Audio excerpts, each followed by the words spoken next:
guys, it's Mrs. C here with Cycle 1, Week 9. I feel like I've been gone for a year. We had fall break for 2 weeks, and I had sick kids, and then I was on vacation last week. So I totally forgot how to prep and get ready for CC, and it was great to be back in the class though. So anyway, we will jump right in with geography. So geography this week is China. So I didn't do anything special for this. Again, with having the older kids, while I have my big map out, and while they have their maps out, I am using the time to go through all of our locations and go ahead and review during that time. If you have the younger ones, I wouldn't do it then.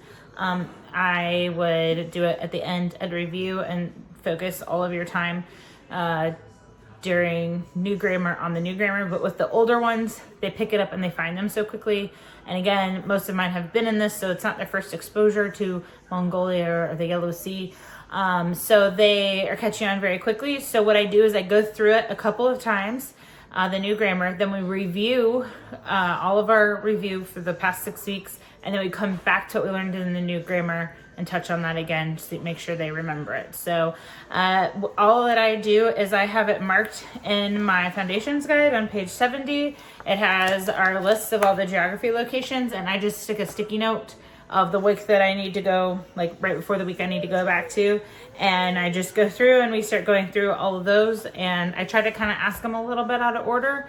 And today we also kind of talked about where things were in relation to other things. So while we're not really talking about all the different oceans this year, that the Yellow Sea goes into the Pacific Ocean. And then when we were reviewing, we talked about that the, my mind's blinking here, the Arabian Sea goes into the Indian Ocean. There's just this kind of thing. So anyway, that's what we did for math. I hope that it's not boring, that I'm not doing anything super special, but that is one of the beautiful parts of teaching the older kids, is you don't have to use quite as many extra fun things for them, and then it does make it more fun when you do something extra. So then we moved on to multiplication tables, and see, here's my extra thing. So I had bought this, I've used it in a few other weeks.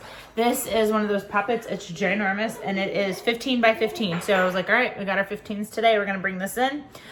We did what we had done before, which was basically each student had a turn of trying to go through and pop all of these before we said our 15s times tables. So I don't think anybody actually got them all popped.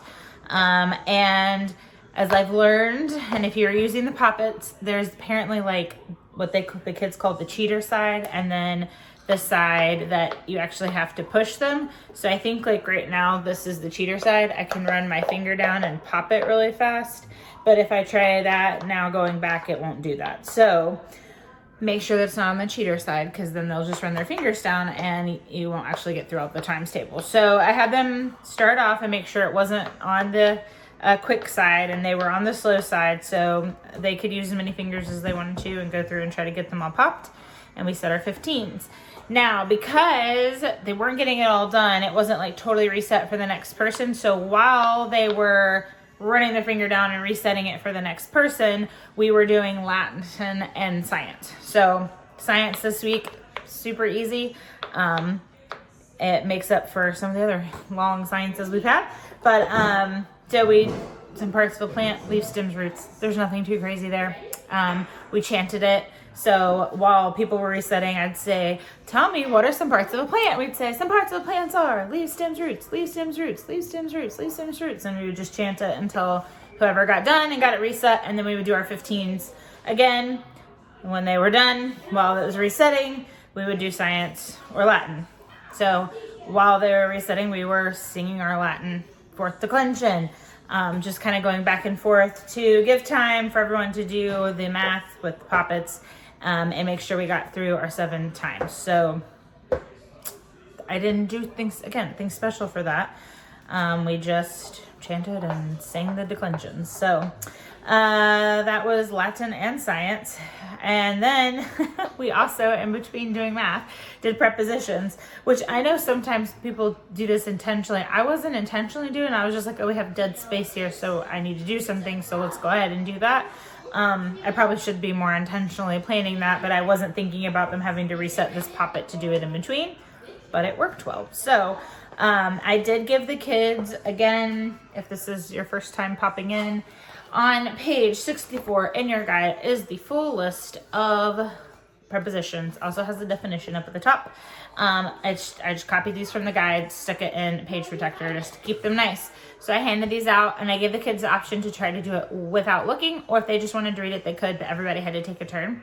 So we went around the room, and some of them tried to do without it. We had a few that could, a few that did really well, but just like got mixed up a little bit, and some that just read it because they weren't ready to do it. So I do have several gonna go for memory master. So again, just trying to let the prepositions be something that is just checked off their list that they know really, really well. So again, we did that one time, each kid around the room, and then we went back to popping this, so we did the 15s.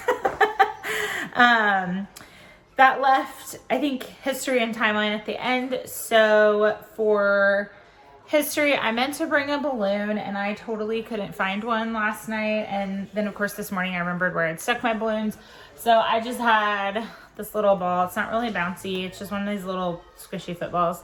So the music to the song is kind of reminds me of like a beach party or something. And so my plan was to let them try to play Keepy Uppy. If you watch Bluey, you know what I'm talking about. But play Keepy Uppy and keep the balloon up in the air where it wasn't touching the ground while we sang the history song. So we didn't have the balloon, so we just used the ball, which wasn't as easy to keep up in the air, but they still had fun doing it. We didn't really talk too much about the details about Lao-Tzu Confucius, except that where they are in the timeline, what surrounds it, and that Confucius has a book of sayings that's very similar to the book of Proverbs. So that was history. For timeline, I hid the cards around the room this week, and then they just found them and we put them in order. They really like to do musical chairs to the timeline song, so I usually try to reward them at the end of class if we get through all of our review by letting them listen to the whole timeline song and we play musical chairs. So they get exposure to timeline several times in class. So I do hide them very hard around class, and then I sing through them while they're trying to find them, and then we have to put them back in order. So yeah, that was everything today. It was, I don't know, I feel like the first few weeks of this cycle, maybe it's just me getting back into the groove, but the first few weeks of this cycle are a lot more intense as far as the memory work, and then the past few weeks haven't really been too bad. So I don't know if you felt the same way. For tin whistle, we have note values today. So I had a few people ask me for tips on the masters. I wouldn't really say I have like excellent tips yet, because this is my first year tutoring the masters with them, but they're very capable.